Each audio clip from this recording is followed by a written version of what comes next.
Hi friends, welcome back to V H lifestyle. அனைவருக்கும் வணக்கம். இந்த வீடியோவில் நம்ம என்ன பார்க்க போகிறோம்னா 5 நிமிஷத்தில் நம்ம தோசை மாவை எப்படி ரெடி பண்ணலான்னு தான் பார்க்க போகிறோம். வித் பர்ஃபெக்ட் மெஷர்மெண்ட்டோட எவ்வளோ அளவு என்னென்ன பண்ணணும்னு சொல்லிட்டு நம்ம பார்க்க போகிறோம். ஸோ தோசை மாவை நம்ம வீட்டிலேயே சீக்கிரமாக செய்யலாம். அதுக்கு முன்னாடி நம்ம சேனல் சப்ஸ்கிரைப் பண்ணிக்கோங்க. இப்போ வாங்க வீடியோக்குள்ளே போகலாம். ஃபஸ்ட்டு பார்த்தீங்கன்னா, என்னென்ன எவ்வளோ அளவுன்ட்டு நம்ம பார்த்துக்கலாம். எந்த டம்ளர் எடுத்தாலும் அந்த மெஷர்மெண்ட்டை நீங்கள் வந்துட்டு எல்லாத்துக்குமே யூஸ் பண்ணிக்கோங்க. ஃபஸ்ட்டு பார்த்தீங்கன்னா, இட்லி அரிசி, பச்சரிசி, உளுத்தம்பருப்பு, வெந்தயம் இந்த 4 பொருட்கள் தான்.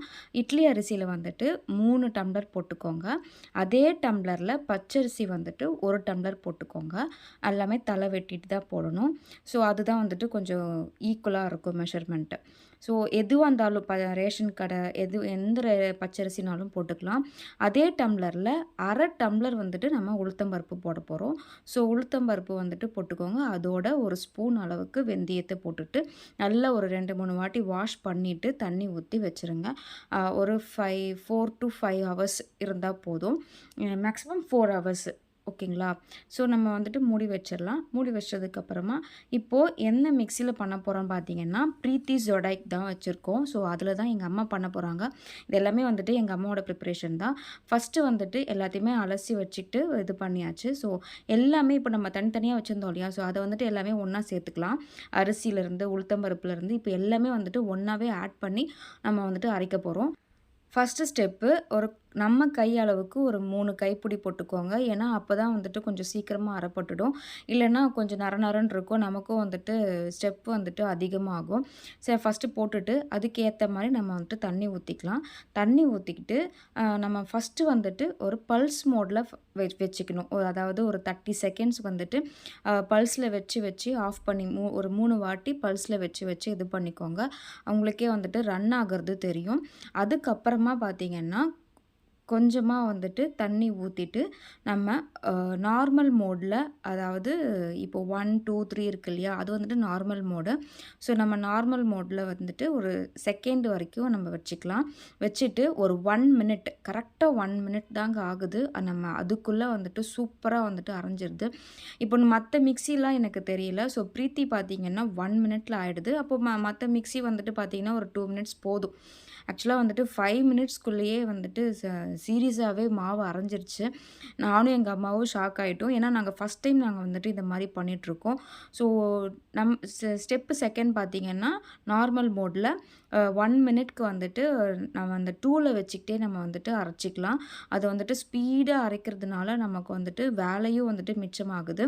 இந்த அளவு பார்த்திங்கன்னா கண்டிப்பாக ஒரு 3 நாளைக்கு வரும். காலையில் நைட்டு நம்ம யூஸ் பண்ணிக்கிட்டாலே வந்துட்டு 3-4 நாளைக்கு வரும். உங்களுக்கு காமிக்கிறேன். அந்த லைன் வந்துட்டு செகண்டில் இருக்குது. ஸோ செகண்டில் வச்சுக்கிட்டு 1 மினிட்டுக்கு அரைச்சாலே வந்துட்டு சீக்கிரமாக போயிடும். இதே தான் வந்துட்டு அடுத்தடுத்த ஸ்டெப்புக்கும் நம்ம வந்துட்டு இப்போது அளவு பார்த்திங்கன்னா நல்லாவே வந்துட்டு நைஸாக மழிஞ்சிருச்சு. சூப்பராக இருந்துச்சு. அதே மாதிரி நம்ம இப்போ என்ன பண்ணோம்னா ஃபஸ்ட்டு எல்லாத்தையுமே நம்ம ஊற்றிக்கலாம். இப்போது நீங்கள் ஊற்றும் போதே நீங்கள் பார்க்கும்போதே உங்களுக்கு தெரியும் மாவு வந்துட்டு நல்லாவே அரைஞ்சிருச்சு. செகண்ட் ஸ்டெப்பும் அதே தான். இப்போ அதே மாதிரி வந்துட்டு நம்ம அரிசியை போட்டுட்டு 30 மினிட்ஸ், அதாவது 30 செகண்ட்ஸுக்கு வந்துட்டு பல்ஸ் மோட்லேயும் வச்சு எடுத்துருங்க. அதுக்கப்புறமா ஒரு நிமிஷத்துக்கு வந்துட்டு நார்மல் மோடில் வச்சு எடுத்துருங்க. இவ்வளோ தான் இது.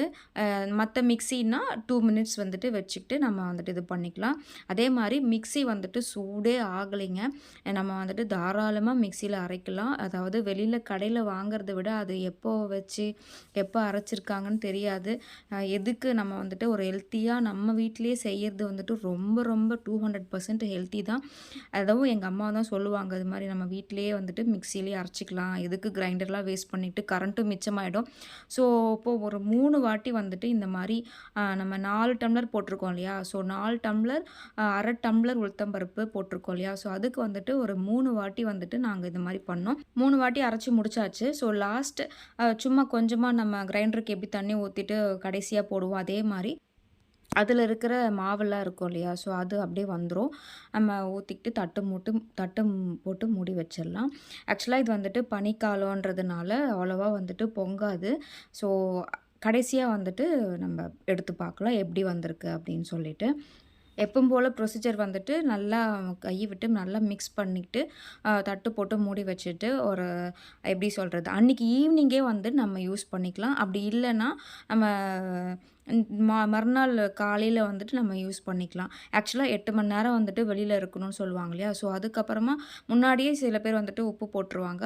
நம்ம வந்துட்டு அதுக்கப்புறமா கூட உப்பு போடலாம். அதாவது புளிக்காம இருக்கிறதுனால நம்ம அதுக்கப்புறம் கூட நம்ம உப்பு போட்டுக்கலாம்.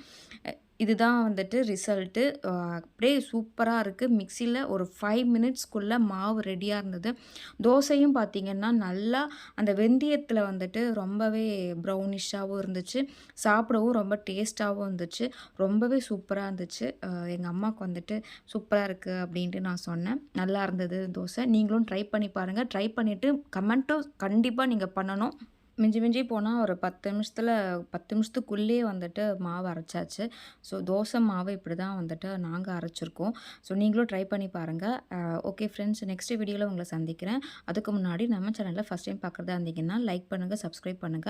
மறக்காம உங்க ஃப்ரெண்ட்ஸுக்கெல்லாம் ஷேர் பண்ணுங்க. அடுத்த ஒரு இன்ட்ரெஸ்டிங்கான வீடியோல சந்திக்கிறேன். அதுவரைக்கும் நன்றி, வணக்கம்.